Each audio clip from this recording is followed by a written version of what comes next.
नहमदुहु व नुसल्ली व नुसल्लिम अला रसूलिहिल करीम अम्मा बाद फ़अऊज़ु बिल्लाहि मिनश शैतानिर रजीम बिस्मिल्लाहिर रहमानिर रहीम। मेरे मुअज़्ज़ज़ सामईन इकराम, अस्सलामु अलैकुम व रहमतुल्लाहि व बरकातुहू। मैं अपने रब कायनात से ये दुआ करती हूँ कि मेरे जितने भी सुनने वाले हैं, रब कायनात सबको सेहतमंद, तंदुरुस्त और लंबी ज़िंदगी अता फ़रमाए। हम सब की यार मुश्किलों, परेशानियों, तंगदस्तियों में मेरा रब कायनात हमारी मदद अता फ़रमाए। हमें ज़हनी, रूहानी, जिस्मानी अज़ियत और तकलीफ़ और बीमारियों से निजात अता फ़रमाए।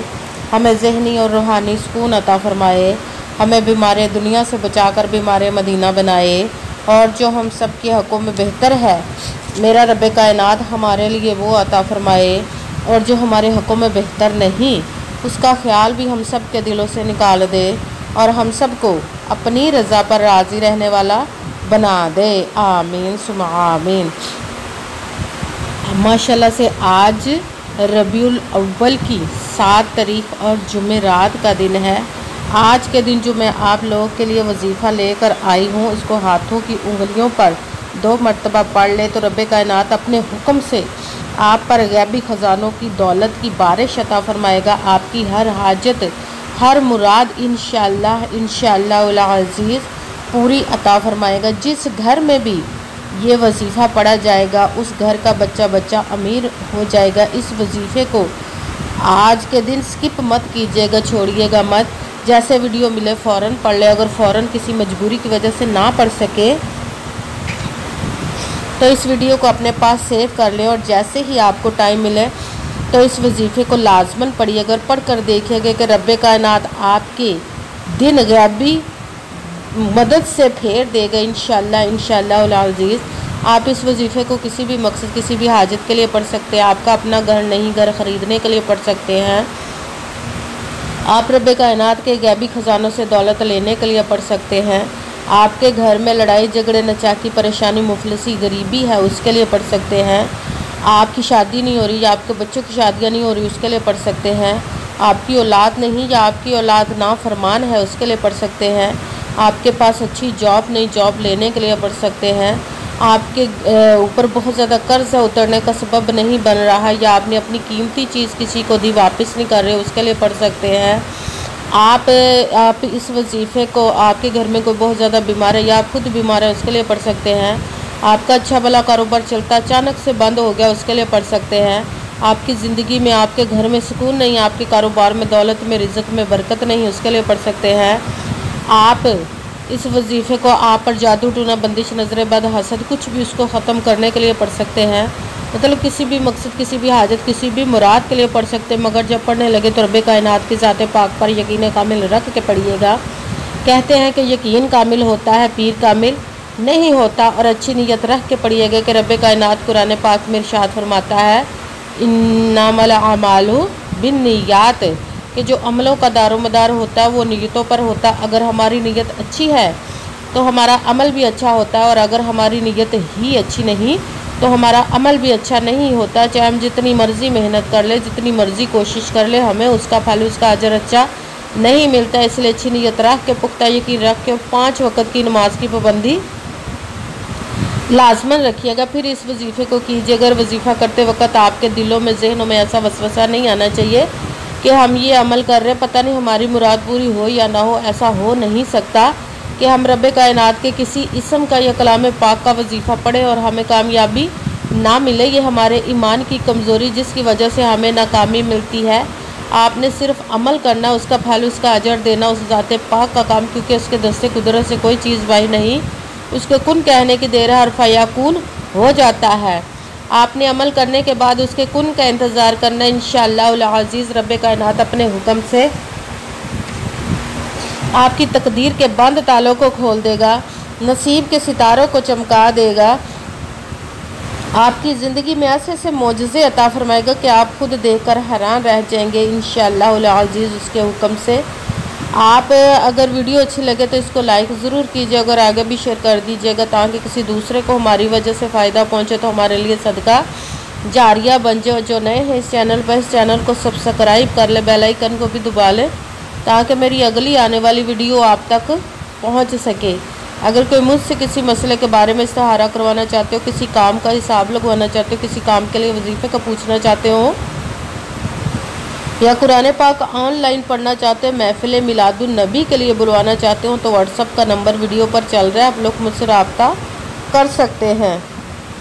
अगर मेरे भाई या बुज़ुर्ग मुझसे रब्ता करना चाहते हो तो व्हाट्सअप पर वॉइस मैसेज करके मुझसे बात कर सकते हैं, अपना मसला बता सकते हैं। अगर बहनें या माएँ मुझसे रब्ता करना चाहती हों तो व्हाट्सअप पर वॉइस कॉल करके मुझसे बात कर सकती हैं, अपना मसला बता सकती हैं। आपने वजीफ़ा करने से पहले कमेंट्स में अपना नाम, जहां आप रहते हो जगह का नाम और अल्लाह पाक का एक नाम ज़रूर लिखना, ताकि मैं भी आप लोगों के लिए दुआ कर सकूं, और फिर वजीफ़े की भी आप लोगों को इजाज़त मिल जाएगी। आपने वजीफ़ा करने से पहले पूरी वीडियो को ध्यान के साथ सुन के समझ के फिर वजीफ़े को करना है। ऐसा ना हो कि वीडियो को स्किप कर करके छोड़ के सुने और फिर कोई बात रह जाए और आप वजीफ़ा करें, वो ठीक ना हो। ना तो आपने किसी अमल में कम करके पढ़ना, ना ज़्यादा बढ़ा कर पढ़ना। अगर कम या ज़्यादा कर देते तो वो हमारा वजीफ़ा ठीक नहीं होता, हमें कामयाबी नहीं मिलती। इसीलिए आपने जिस तादाद और जिस तरतीब के साथ मैं आप लोगों को वजीफ़ा बताने लगी, उसी तादाद और उसी तरतीब के साथ आपने इस अमल को पढ़ना है। आप इस अमल को आज के दिन किसी भी जगह पर बैठकर पढ़ सकते, घर में, ऑफिस, मदरसे, यूनिवर्सिटी, कॉलेज, शॉप पे, मगर जब पढ़ने लगे बिल्कुल खामोशी तवज्जो सुकून के साथ पढ़ना है। तो वजीफ़े के दरमियान ना तो आपने किसी से बात करनी, ना उठना, ना फ़ोन इस्तेमाल करना। अगर हम किसी से बात कर लेते, उठ जाते तो वो हमारा वजीफ़ा ठीक नहीं होता, हमें कामयाबी नहीं मिलती। इसलिए आपने मुकम्मल वजीफ़ा पढ़ने के बाद ही किसी से बात करनी, उठना या तो फ़ोन इस्तेमाल करना है। आप इस वजीफ़े को आज के दिन किसी भी वक्त पढ़ सकते हैं, किसी भी नमाज के साथ पढ़ सकते हैं, नमाज के अलावा भी पढ़ सकते हैं। अगर नमाज के साथ पढ़ रहे हैं तो नमाज मुकम्मल पढ़ने के बाद, दुआ मांगने के बाद आपने इस अमल को पढ़ना है। अगर नमाज के अलावा पढ़ रहे हैं तो बावजू होकर ऐसी जगह पर बैठ कर पढ़ना है जहाँ बिल्कुल खामोशी तवज्जो सुकून के साथ आप इस अमल को पढ़ सकें।